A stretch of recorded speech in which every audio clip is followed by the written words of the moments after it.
All We're right. live. Thanks, Orsolia.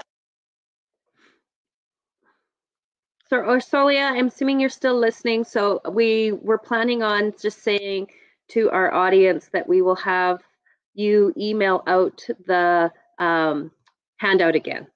Well, although I had emailed her yesterday saying there was one of the participants had said that if you click on the save link on the download, they can save it and they don't have to open print it at that time. Okay, Yeah. so I didn't even see that save link. So, Okay. Well, when you open that up, I will see if I can find that. Yeah.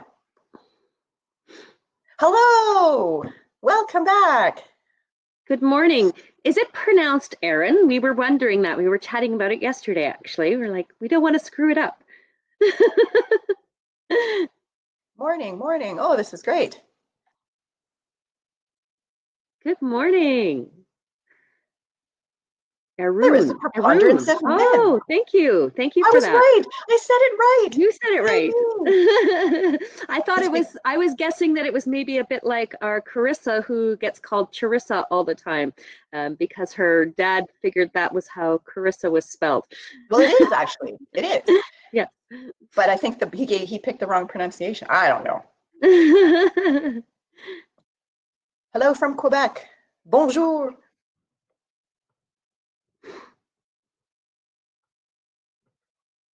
I wish that I could speak better French. I would say something, but I'll just embarrass myself. Thank you, daughter. Have your daughter come in and say hello. Yeah. In my brain, I know what to say, but when it comes out of my mouth, it sounds like, yeah. Hi, Diane. Like Indonesian, Dutch, French? I don't even know.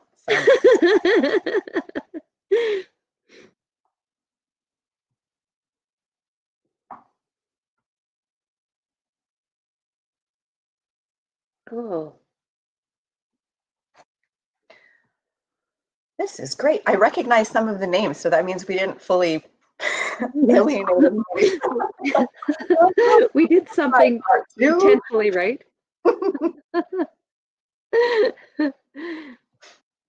Well, when I was walking the dog, I thought of a good opening story. Haha.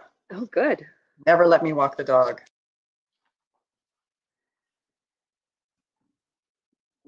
Yeah, it's nice out today. We're going to have a good day today. Hopefully. So somebody said they're from Quebec. Where is everybody else from this morning? Well, it's nice. I find the weather is nice. Like the sunny temperature, the sunny skies and the bright blue and everything. But the wind is cold. Oromocto. Oh, lovely. Our other colleague who's on maternity leave is from around those parts. I believe her. And Fredericton. Oh, nice. Yeah, I want to say that Nicole's dad lives around Fredericton and her mom lives around Oromocto. So them both here. That's awesome. And I'm originally from Winnipeg, Diane. So those are my old stomping grounds. That's where I was born. Petawawa. Good old Petawawa. How's the weather in Petawawa? Cloudy. Well, that's all right. As long as it's not snowing. I think we may get one more of that yet. I think we're a little hopeful that these blue skies are just going to stay. Oh, for sure. Probably it's going to snow right when all the leaves have budded. And then wreck our trees. Aren't I just a ray of sunshine this morning? Oh, Petawawa, originally from Nice. Nova. Well, really, I mean, I feel like most of Canada is originally from Newfoundland. Especially here in Alberta. That's only for McMurray. Yeah, Alberta has a lot of folks from the Maritimes out here. Yeah. Which is awesome because we love folks from the Maritimes. Well, really, we love folks from Canada. Yeah. We're so friendly. Don't let our premier throw you off. Yes. All right, 8:32. I don't know. Shall we? Let's get just 2 more minutes just to see. Halifax, hello.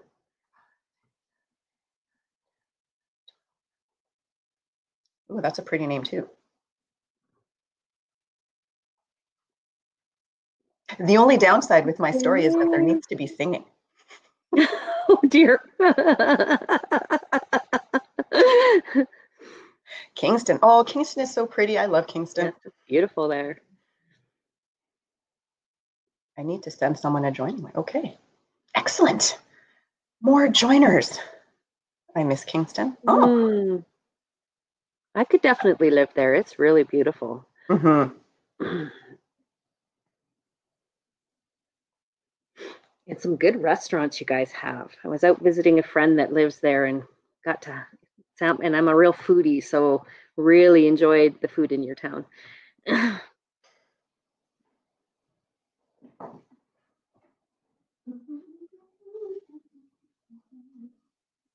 Before we let you all log on, Carissa was talking about making vegan meat, her first attempt at it. And we're not vegetarians, either one of us, but she likes to experiment in the kitchen. She's actually a home economist.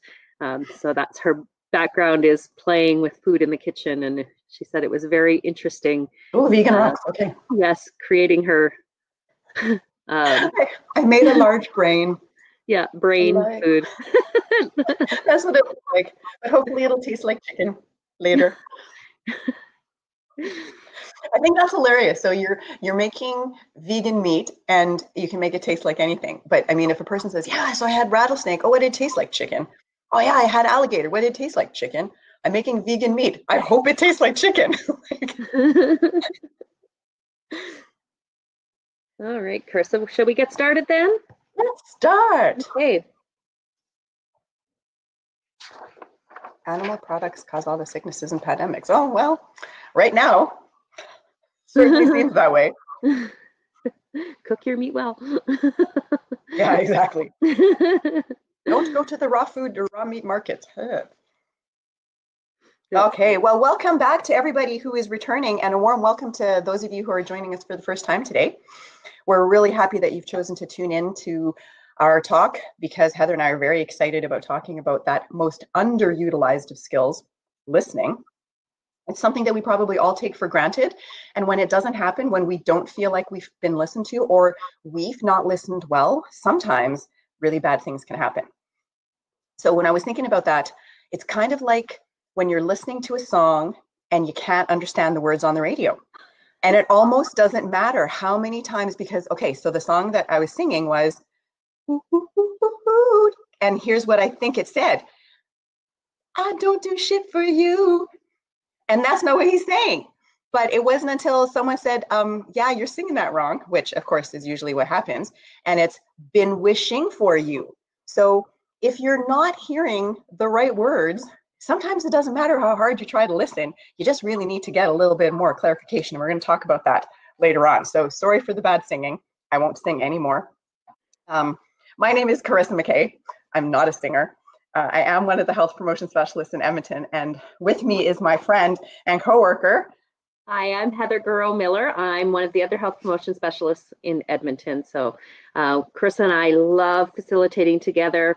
We're sort of two peas in a pod. Although we have very different personalities, we really mesh well, and we can kind of finish each other's sentences. So we love doing this together. So before we get started, same old, we're just going to review the stuff that we have to go over, which is that the presentation you are about to view is the intellectual property of the Department of National Defense, and any reproduction or retransmission of the slides contained herein is strictly forbidden. So although for the most part, this presentation that we're giving should be child friendly, we do like to give a warning that there may be topics of a sensitive nature that may not be appropriate for the children around you. So just some parental discretion if you have some wee ones running around behind you. And we're going to implement the old Vegas rule again. So please understand that people's stories are theirs alone to tell, and anything that is shared by participants in the webinar, either by camera or the chat, is not to be discussed outside of the webinar. You can take the learnings, just not the stories. And just so you know, the webinar is being recorded, and that will allow for it to be available at a later date on the CAF Connection for people that couldn't tune in today.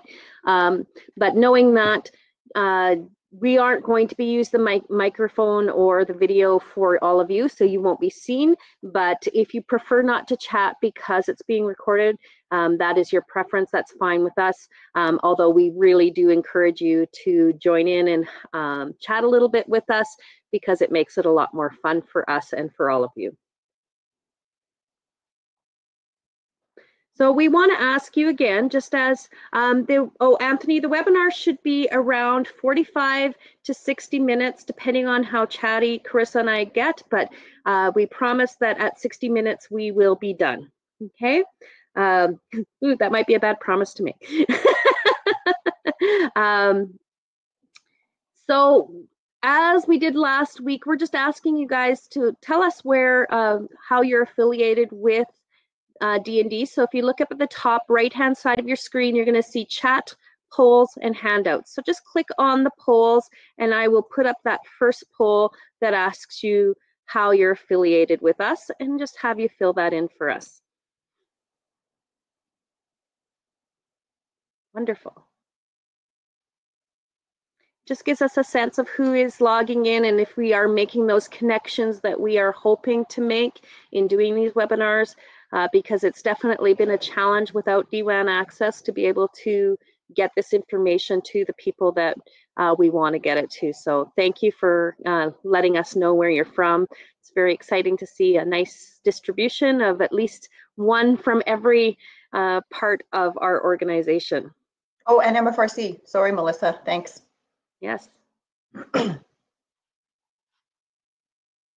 So before we begin, we're just going to do a very quick review and reflection of last week. So if you didn't join last week, that's not a big deal, but it'll give you a bit of a sense of what we were talking about. For those of you tuning in again, hopefully it's going to give us a chance to refresh our memories and reflect on what we learned if you chose to participate in some of the things that were in that Getting to the Core of It handout.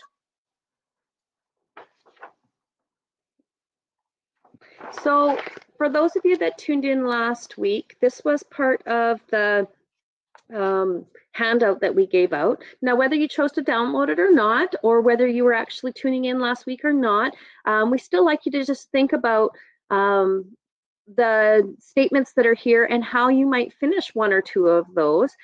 It doesn't it's not the whole handout, but it's just a little snippet of some of the questions that we asked you to sort of think about over the past week. So just as an example, for me, one of the things that I was thinking about this morning was it's really interesting to be working at home with my husband.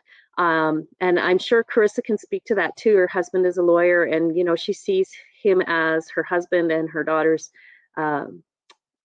dad, but she doesn't get to see him in action. And now she's working with him side by side, although they at least have their own offices in their space because he has his own building to work in. But my husband and I are working here at home, and I'm watching him work.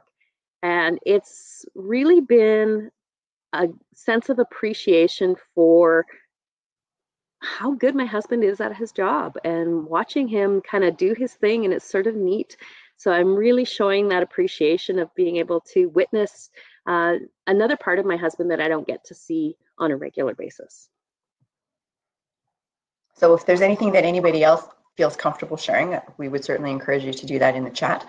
And for me, I've been needing to take more responsibility for my feelings and actions, especially as it is with respect to my daughter's screen time.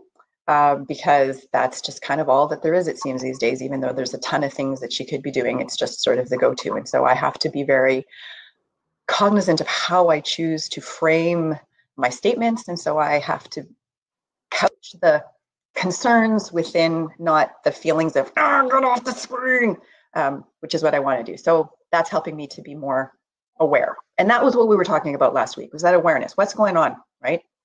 What's making you act? Anybody else have a sentence that they could finish for us in the chat? No pressure. No pressure at all.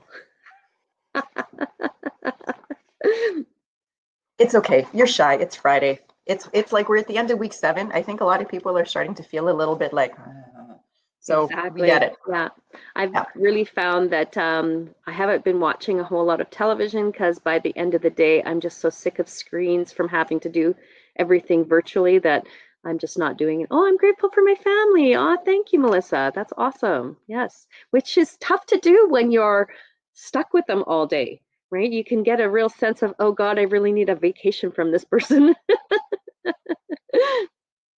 All right. So just a quick review then of last week. We were talking about the interest iceberg and about that notion of getting stuck in our positions and needing to go beyond or below the surface of the water. And really what needs to happen is we need to listen and we need to start paying attention to what is being said, because otherwise we're never going to be able to get beyond those positions. We're not often listening to one another when we're stuck there in position, because we're really trying to hold on to that and defend it. So we really need to try to do things to allow the person to feel validated and heard, which means we have to stop talking. But we're afraid sometimes to stop talking, because if I'm not talking, that means I'm not being heard, which is kind of an ironic perspective of that. So we just have to recognize that the more we are willing to listen, the more likely the other people will be to want to reciprocate. And that's how we can start getting the conversations going. So we decided to use Mr. Potato Head as our stepping off point today. I found this fantastic picture of him in his CAD pad, which I thought was adorable. This actually came from a friend of mine. She uses Mr. Potato Head with her kids. And you know what? I think sometimes we struggle more than children do, but it sort of comes from the old adage that we need to listen twice as much as we actually talk. And we coincidentally have 2 ears and 1 mouth. So my friend takes her Mr. Potato Head apart and she hands it to her children, and she gives one child the ears and one child the mouth, and she uses it sort of as a talking stick. So the one that has the ears has to put their listening skills on, and the one that has the mouth gets the chance to voice how they're feeling in that moment. Paul. Oh, sorry. Thanks, Carissa. See, I did that last time. So we want to ask you guys another question. And so again, just going up to your poll up at the top, we're going to ask you to fill in one more poll. And that is, do you believe others would think that you are a good listener?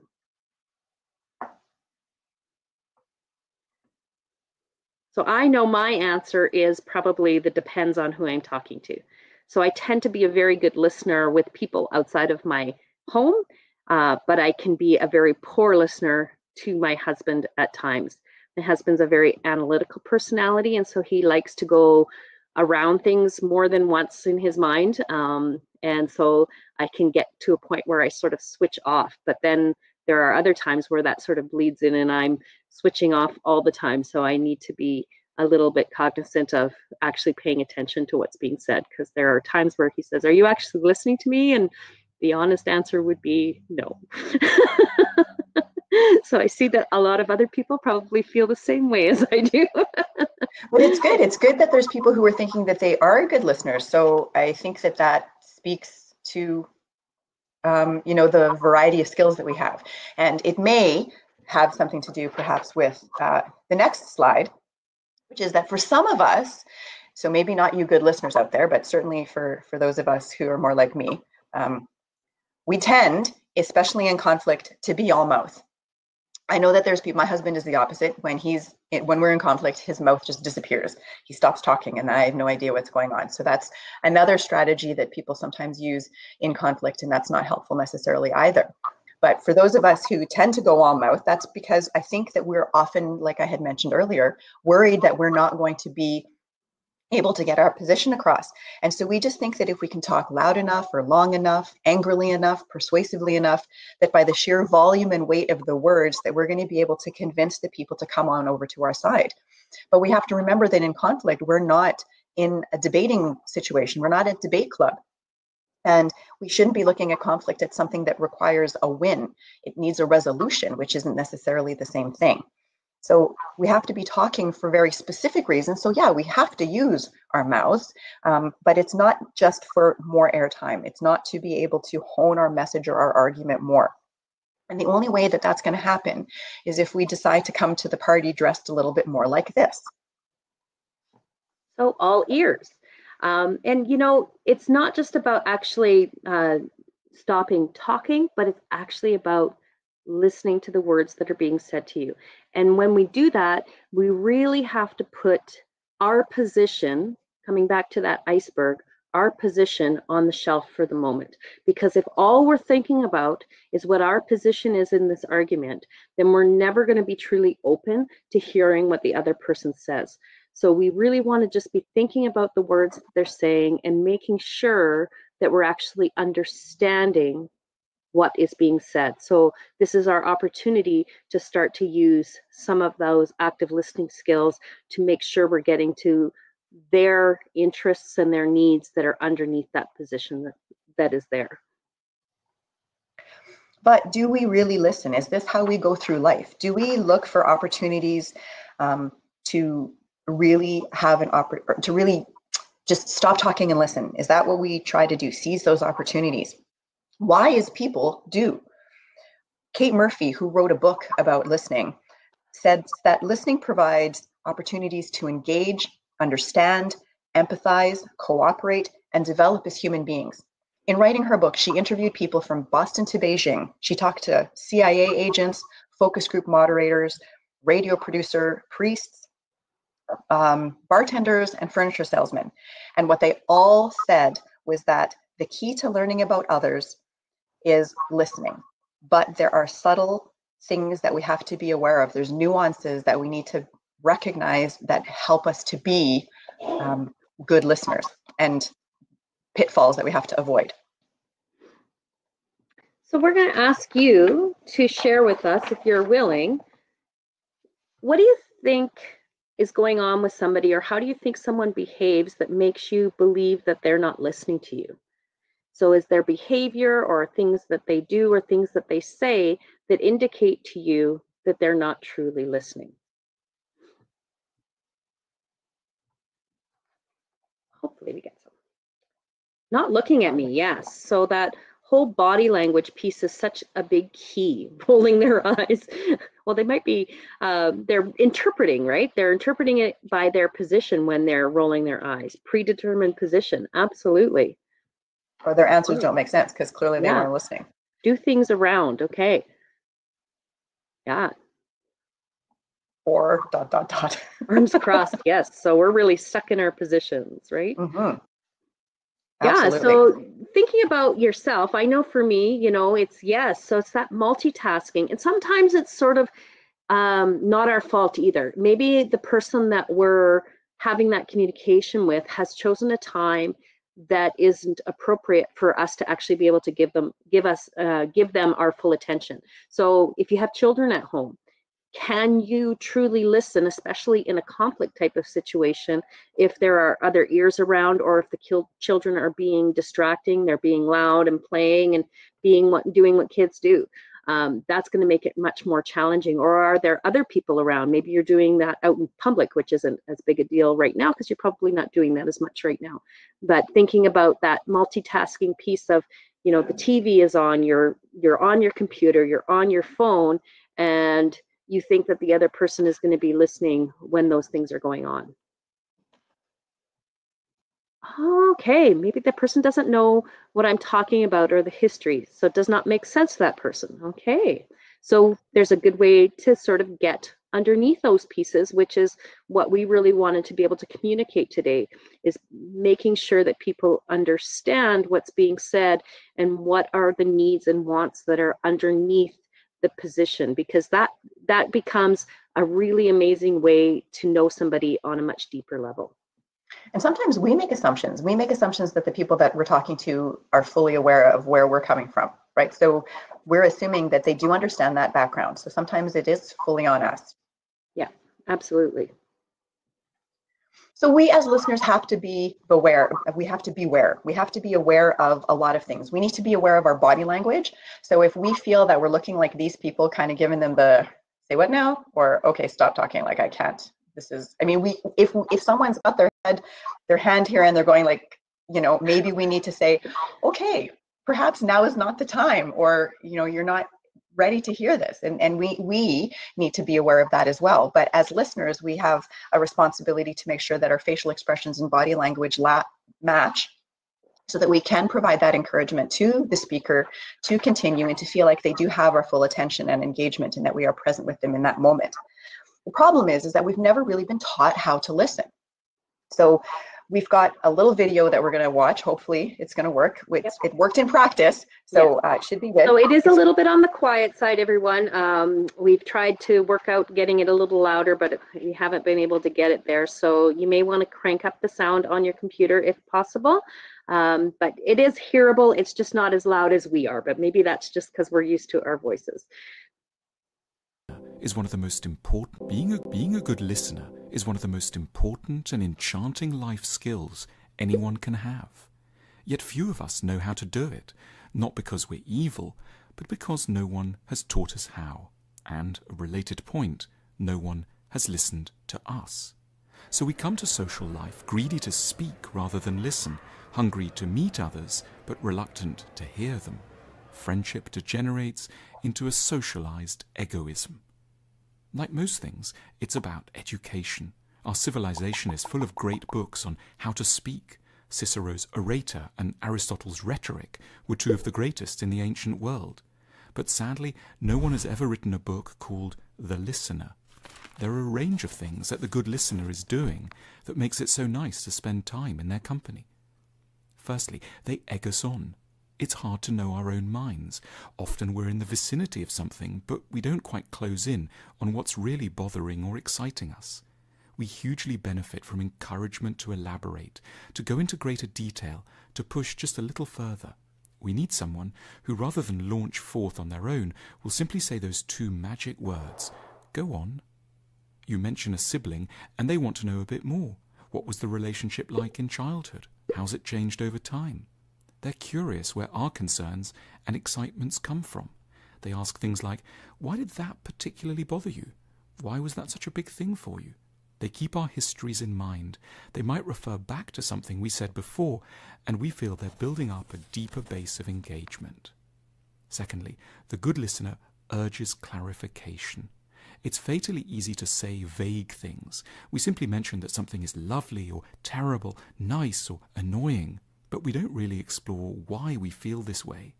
The friend who listens often has a productive, friendly suspicion of some of our own first statements and is after the deeper attitudes that are lurking in the background. They take things we say like, "I'm fed up with my job," or "My partner and I are having a lot of rows," and they help us to focus in on what it really is about the job we don't like, or what the rows are really about. They're bringing to listening an ambition to clarify the underlying issues. They don't just see conversation as the swapping of anecdotes. They're reconnecting the chat you're having over pizza with the philosophical ambitions of Socrates, whose dialogues are records of his attempts to help fellow Athenians understand their ideas and values in a better way. Thirdly, good listeners don't moralize. The good listener is acutely aware of how insane we all are. They know their own minds well enough not to be surprised or frightened about this. They're skilled at making occasional little positive sounds, strategic that delicately signal sympathy without intruding on what we're trying to say. They give the impression that they recognize and accept our follies. They're reassuring us they're not going to shred our dignity. A big worry in a competitive world is that we feel we can't afford to be honest about how distressed we are. Saying one feels like a failure could mean being dropped, but the good listener signals early and clearly that they don't see us in these terms. Our vulnerability is something they warm to rather than are appalled by. Lastly, good listeners separate disagreement from criticism. There's a huge tendency to feel that being disagreed with is an expression of hostility. And obviously, sometimes that's right, but a good listener makes it clear that they can really like you and at the same time think you're wrong. They make it plain that their liking for you isn't dependent on constant agreement. They're powerfully aware that a really lovely person could end up a bit muddled and in need of some gentle untangling. When we're in the company of people who listen well, we experience a very powerful pleasure. But too often we don't really realize what it is that this person's doing that's so nice. By paying strategic attention to the pleasure, we can learn to magnify it and offer it to others, who will notice, hear, and repay the favor in turn. Listening deserves discovery as one of the keys to a good society. So there was just some really great little points that were in that video that we thought were worth sharing. And while some of it seems to be more appropriate for family or friend or relationship kinds of scenarios, I think that even in a workplace, there are going to be people that, you know, you're not super fond of, but you still need to be able to listen to them, whether it's the coworker or a boss or a client that comes to the counter or whatever. We still need to be able to step aside out of the role of this person's coming and I don't really like them, and be able to just still listen to the things that they have to say, whether it's a concern or a criticism or feedback. So those same skills can be applied in a variety of different situations. You just need to sort of manipulate and mold them a little bit to match the person that you're having that conversation with. Yeah.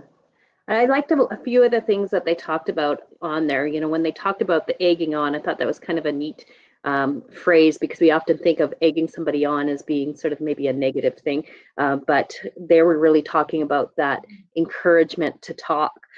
So go on, tell me more about that. So it's really encouraging that individual. I really want to hear what you have to say, and I really want to understand your position in this situation.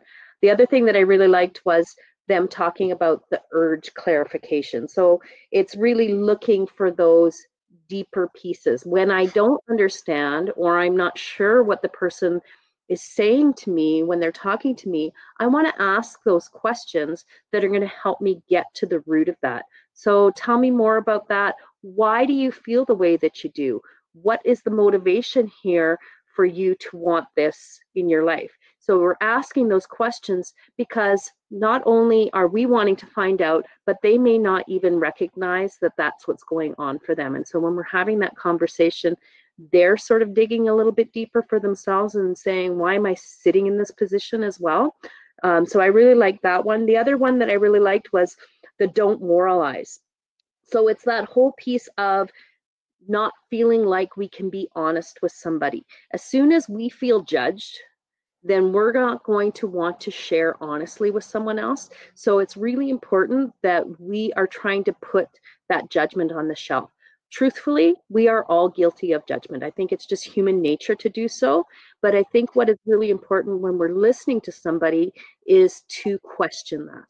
So when we're hearing those judgmental statements coming into our mind, we need to ask ourselves, should I say this out loud? Number one, is this fair or is this right when I'm having this judgment of this person? Maybe there's something underneath this that I don't understand, and I'm making a judgment based on some very surface things. So we want to try to put that judgment on the shelf as much as we can. I also liked that they were talking about separating the disagreement from the criticism. So it's sort of the idea in Intercom that we talk about is separate the conflict or the issue from the person or from the relationship, because that's really the key piece. We can, and I'm sure we all have had this experience, especially with the people we love. We don't always agree with the people we love. It doesn't change the fact that we care about that person. So we can like a person and not agree on things. And that is going to happen in every situation. Even people that come from the same house of upbringing, you're still going to have those disagreements on things. But now if you bring people in with all of these histories, as somebody had said in the chat, that we're coming into these new relationships with a history behind us that other people may not understand. So we want to try to keep that in mind when we're talking to people. And the last piece I really love about this video is the sharing of pleasure. And I love that concept because I think that when we let people be heard, we often fear that we're not going to get our say. If I don't talk, if I don't share my position in this moment, then I'm not going to get heard. It's actually the opposite. You're not being heard at all when all you're doing is ramming at each other. But if we actually stop and we listen to the other person and they feel like they've been heard and validated, then oftentimes what's going to happen is that person wants to reciprocate that feeling to you. Oh, thanks for listening to me. Tell me more about what's going on with you. Why are you where you are? So it's just something to think about when we're trying to have those conversations. Because what we really want to do is share the air, right? We want to be like Mr. and Mrs. Potato Head here, and take turns with the ears and the mouths, and have that knowledge that it was so great to be listened to that I now want you to be able to have that same experience. So despite our lack of opportunities to necessarily have learned how to be a good listener, except for those 6 of you who are already really good listeners, you can workshop us later. Yeah. There are things that you can do to be better at that. And as Kate Murphy, who wrote that book on listening, said, our goal is to explore the other person's point of view, not to sway it. It takes us back to those positions, and we're entitled to have those positions, but we also need to know why we have them and why they're important to each other, right? Irene Leonard, who is a mediation lawyer and the writer of Coaching for Change blog, said that there's a couple of layers of listening or levels of listening that we should be aware of. And where we often get stuck is in the level 1 listening, where we're listening for the words, but we're still in our own heads. We still have all that judgment. We still have all those preconceived notions and those assumptions. And we're really just listening for the words and those gaps to allow ourselves to have an opportunity to talk. An example that she uses is we listen on that layer when we're trying to ask for directions. So you're really just in your head, where do I need to go? What is the content? What are the words? But it's not about the person giving you those directions. And in that sense, you don't necessarily need to know how the person who's giving you the directions is feeling, because it's very superficial relationship in that moment. But we want to try to get to the next level, which is level 2 listening, where we step outside of ourselves and it's really all about the other individual. We listen to what they're saying, how they're saying it, and also what they're not saying.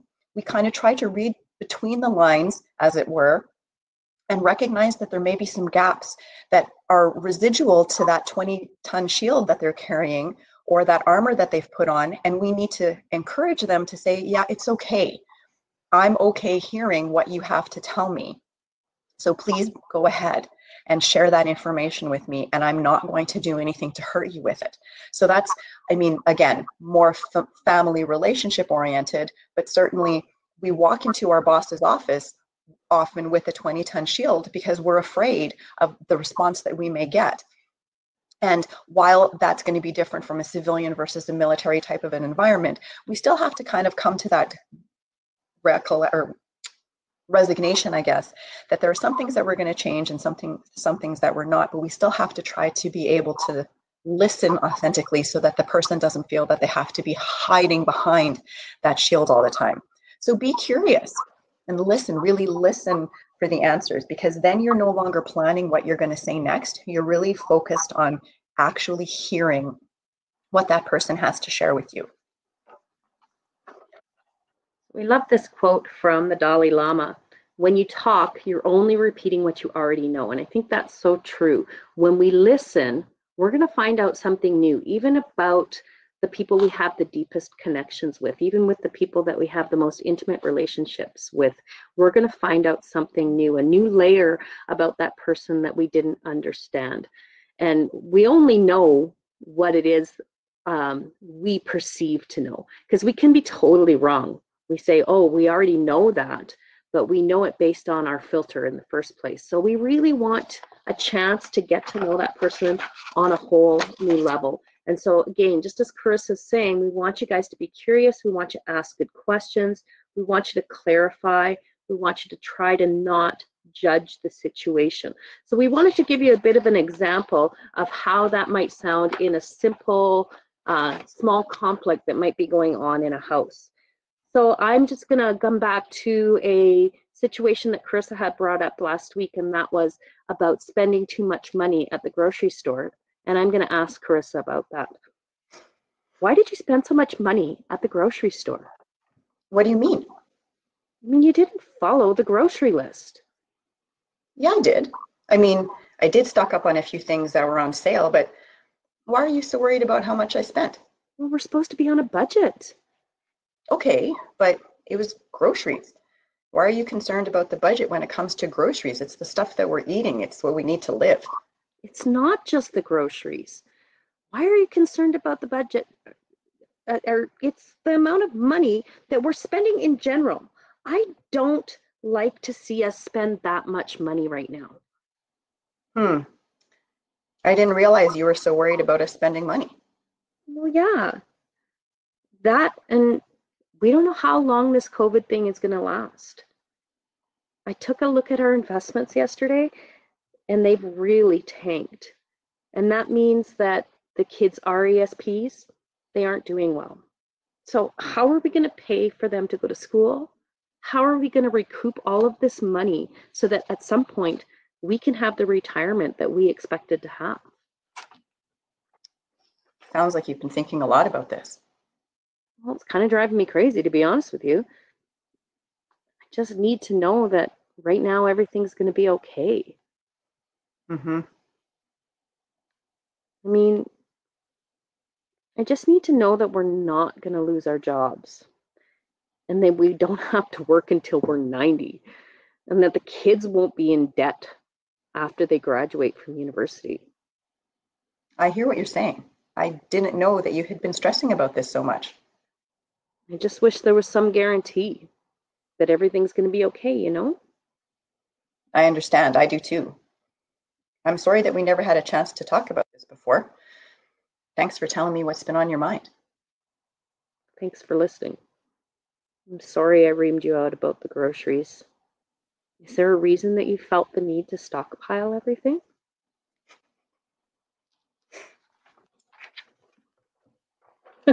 Yes, actually. No.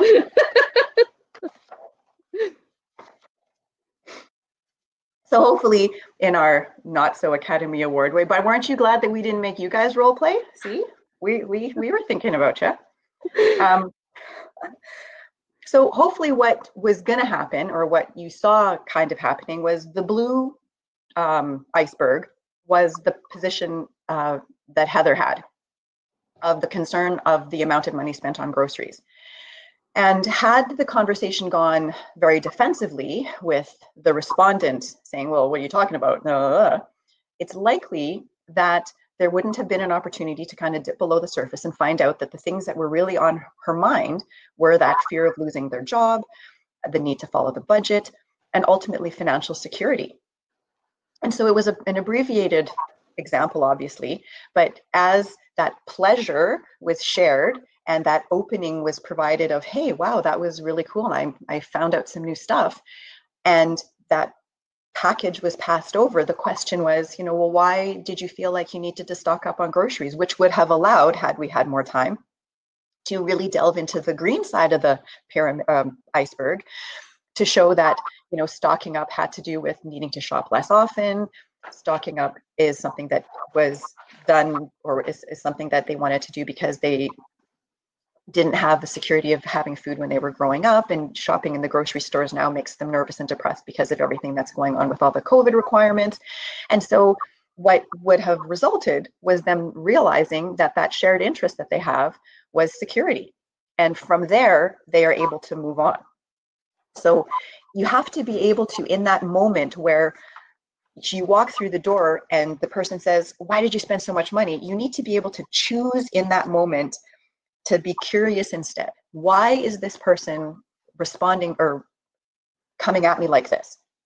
And it takes a certain amount of personal maturity and a level of clarity to be able to, in that split second, sort of like in anger management, when we're talking about that, in that moment, you get to decide to find out more about why the person is saying that, instead of just boom, firing back, right? And getting into it, into something that isn't going to go anywhere. So just that moment of saying, put on your little curiosity hat, say, I wonder what else might be going on.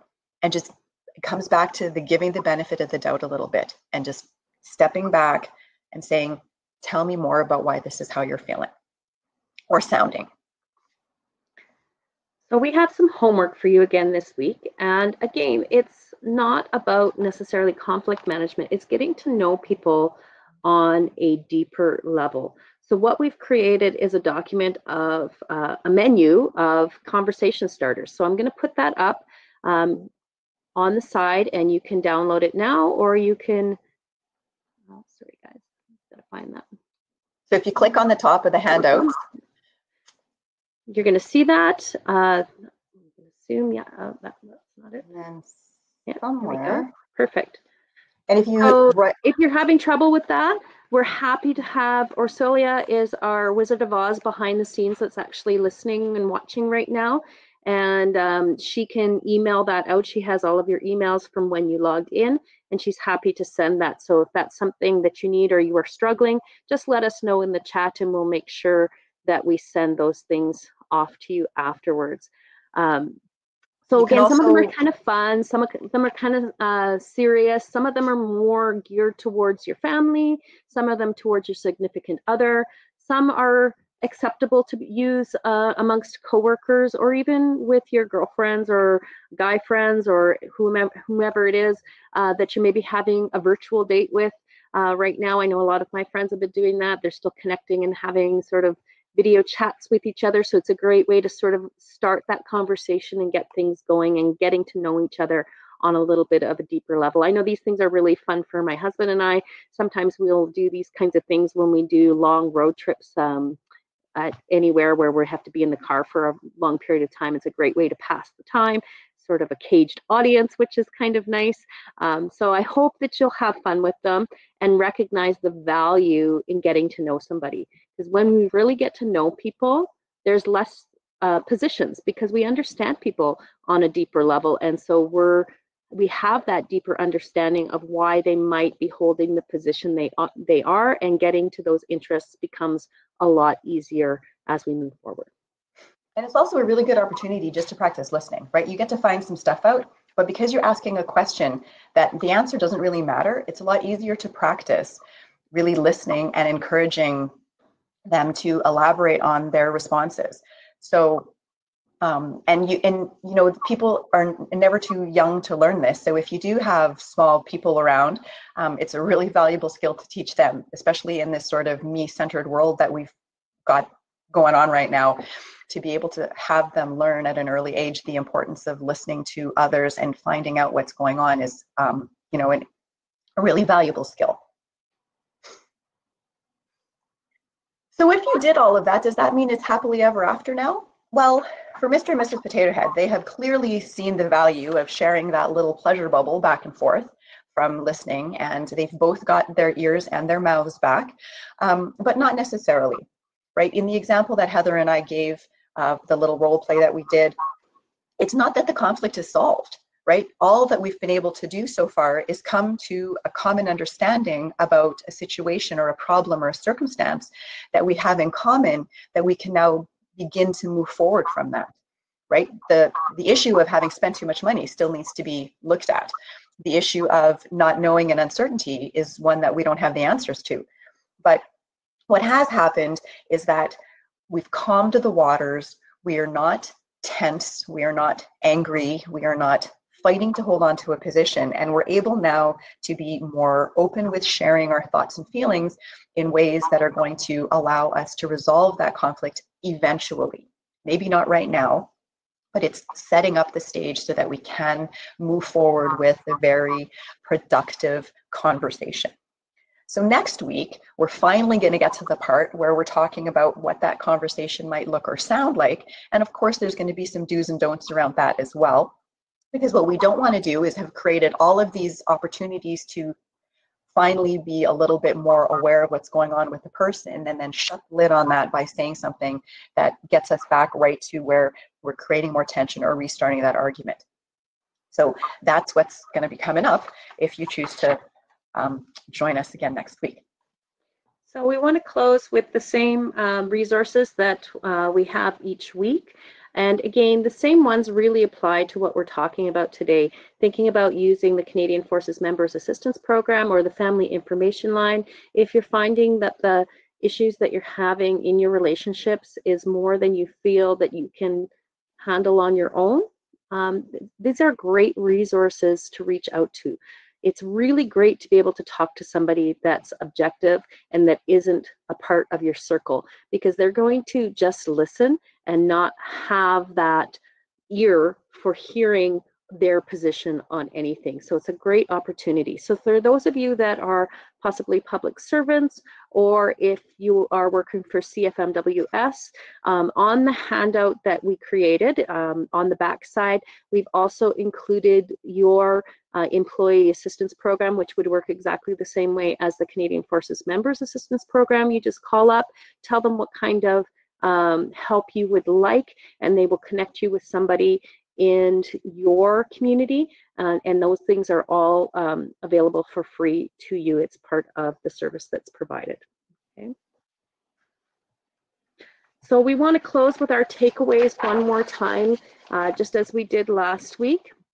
The first thing is to remember to focus on what they are saying instead of how you will respond. So if all you're thinking about as you listen to that individual is what your retaliation or what your response is to their argument, then you will never be able to hear their interests and their wants and needs underneath those things. Remember to get that clarification. Just think about the song lyrics. If you keep getting them wrong, obviously there's something else that you need to do to get some clarification. So reflect back what you've heard, ask the questions, try to make sure that what you're hearing is what they're actually saying, so that you can be sure that you're both on the same page.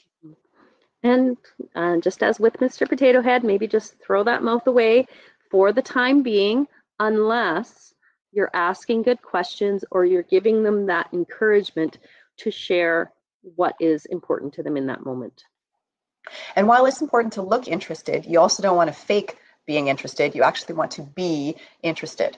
So if it's possible, put away all of the things that are going to be the distractions, which is kind of obvious. Do all of the things that we know from intercom or other communications classes that you've taken, sit beside one another, or don't have a table across each other, or, separating you, those kinds of things. But really, legitimately, genuinely be interested. Be in the moment with that person. Be in their space. And sometimes it's going to be really uncomfortable because you might be hearing things that like, oh, I didn't know any of that. But that's okay, because now you have more information, you have more understanding. And sometimes you do have to fake it till you make it. So sometimes you have to just be like, okay, I'm here, I'm listening. And then all of a sudden, when they start kind of spilling, you're like, holy crap, I had no idea. And you're like, okay, now I really am interested because this is important. And, so you can move forward. So look interested, be interested, and fake it till you make it if you have to. Mm-hmm. And don't pass judgment. And this, I think is a great example of when we think about, the people that we really love talking to in our lives, it's because they don't do that. I think about the people that immediately I want to call up or share with when I'm struggling with something are my good friends. And I've stayed friends with them for 20 plus years because I can call them and they don't necessarily agree with me. They don't necessarily side with me, but they listen objectively to me and they allow me to talk, and they don't pass judgment on me, and they still love me or care about me in the end. They can disagree with me and still like me as a human being. And I think that that is what we want to think about when we're listening to somebody else. Be the kind of friend that you want to have listen to you. And I think that you're going to get a long ways if you do that.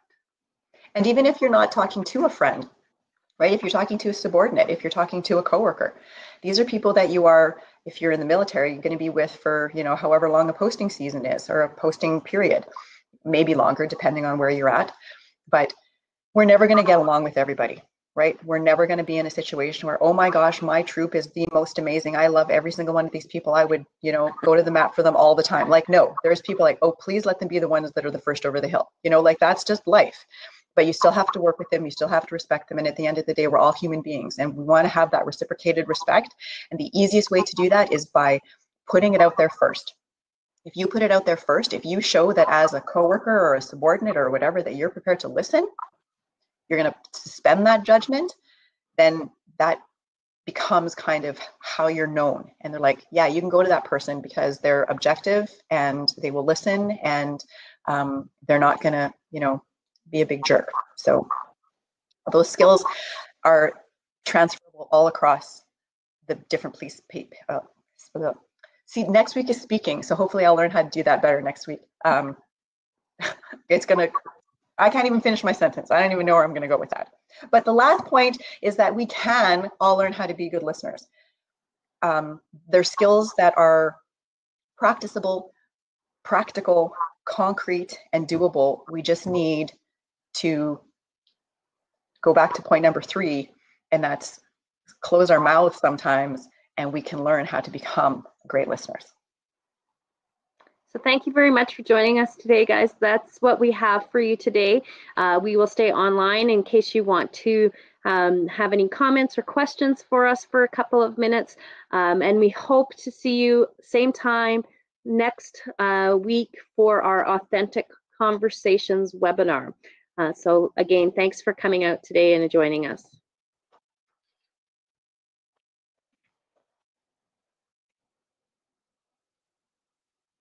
You're welcome.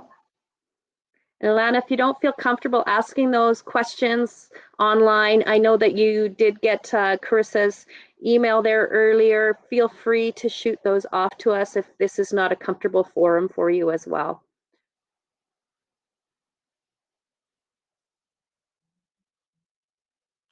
These ones, we don't actually do certificates for these ones because of the timings of them. Usually things that we provide certificates for will be, 1, 2, or 3 day kinds of things, or MAM that's longer. So we don't have any statement of attendance would be fine. Yeah, I guess we could probably do that. Orsolia, can you answer that question? The statement of attendance, is that possible? Have a nice weekend too, Kathleen. Thank you.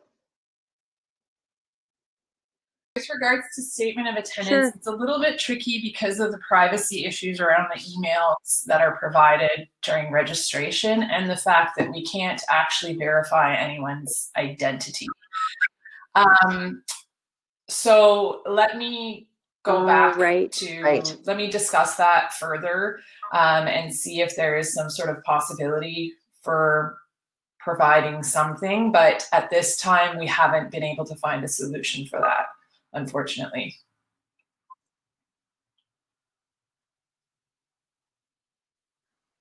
I'm seeing that there have been quite a few COs who have been requesting this. So let me take that back to our team and see if we can take another crack at how we might be able to do that.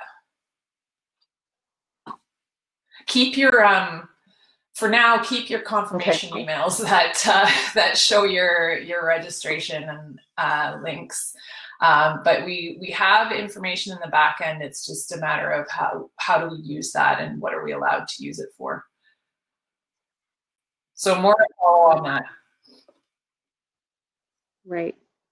I wonder if it's possible. I know when we teach MAM or Solia, sometimes the chain of command will just reach out to us and say, was that person in attendance? And I guess that if they were to do that, you could say that their name had logged on, and that's really the only information. Yeah, and some people don't log on with their full give, right? I don't know.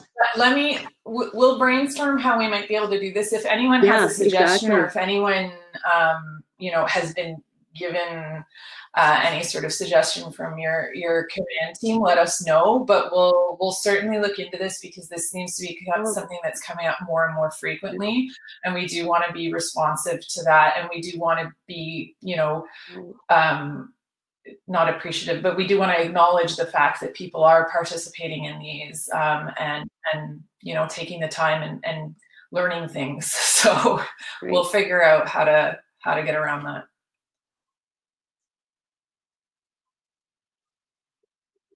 Ben has a really good idea here. He's saying that he saved the documents because they have a date stamp on them. So I didn't realize not everyone when you did that. provides handouts during their presentation. So then if there's nothing to download, exactly. So he's right. So yeah, but good suggestion, just not necessarily a one size fits all approach.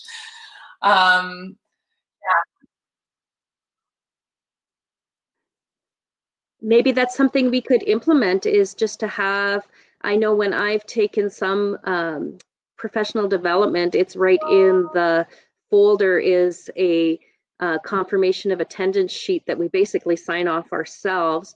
We could create a download at the very end of the webinar that we put up that people could download that just says, I like that idea. You know, sort of an attendance, a self-proclaiming attendance, I guess. That would, yeah. Which is different than the confirmation emails, which Arun is saying that the command team. I mean, it doesn't. In Cold Lake anyway isn't that you actually so, attended anything, I mean, it would right? be a little bit more. Heather, your suggestion is great because that means that the person has to be there at the end and download it and sort of attest to their own participation that way. Yeah, well, and we'll just have to figure out logistically on our end who that should then be sent to, and how we go about that.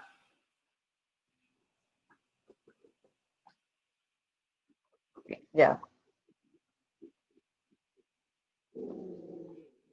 How do I get the CAF Connection form recorded? Yes. I actually don't know. Or Solia for the CAF Connection. The FMWS hasn't yet created the spot where all of those former recordings are going to be housed. So we have made available the links to those recordings to our health promotion teams. So if you reach out via email, we can, we can email you the link to the recording that you're interested in. And they're currently just basically hosted on the Demio server, and you can access them. You don't have to log in. There's nothing you need to download. You just click on the link and it opens in your browser, and you can watch them at your convenience.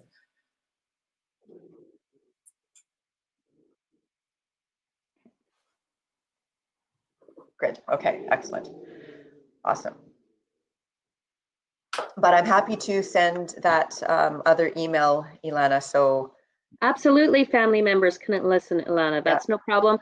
Just bearing in mind our first suggestion that you may want to have a little bit of parental discretion if there are younger family members listening, as not all topics will be appropriate for them. But yes, family members are always welcome in everything we do. Because everything that we do is like always for 18 plus, right? So if you've got family members that are 18 plus and you're in Edmonton and you want to register them for the course, then that would be an option. So absolutely, like you can do a gather around the living room table and do a class together.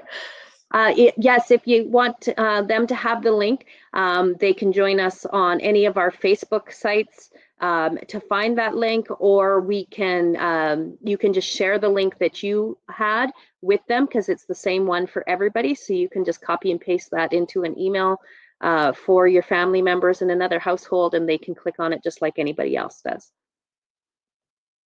And then get their registration little email. Yeah.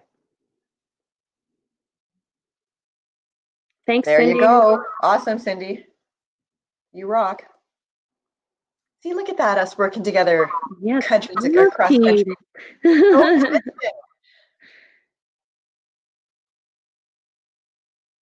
You're welcome, Melissa.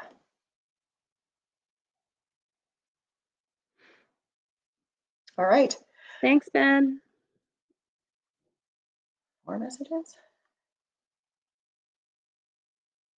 You too. Okay, why is this message?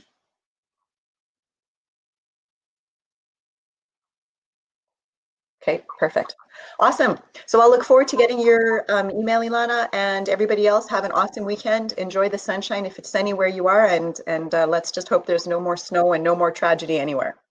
Awesome. All right. Take care, friend. See you soon. See you. Thanks, Ursulia.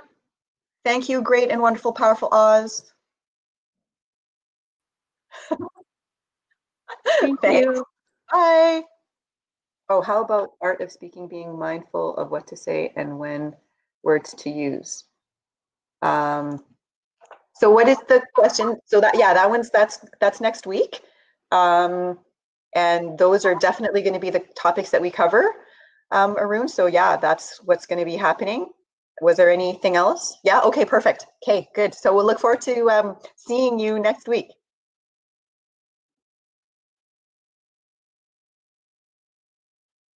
Take it easy.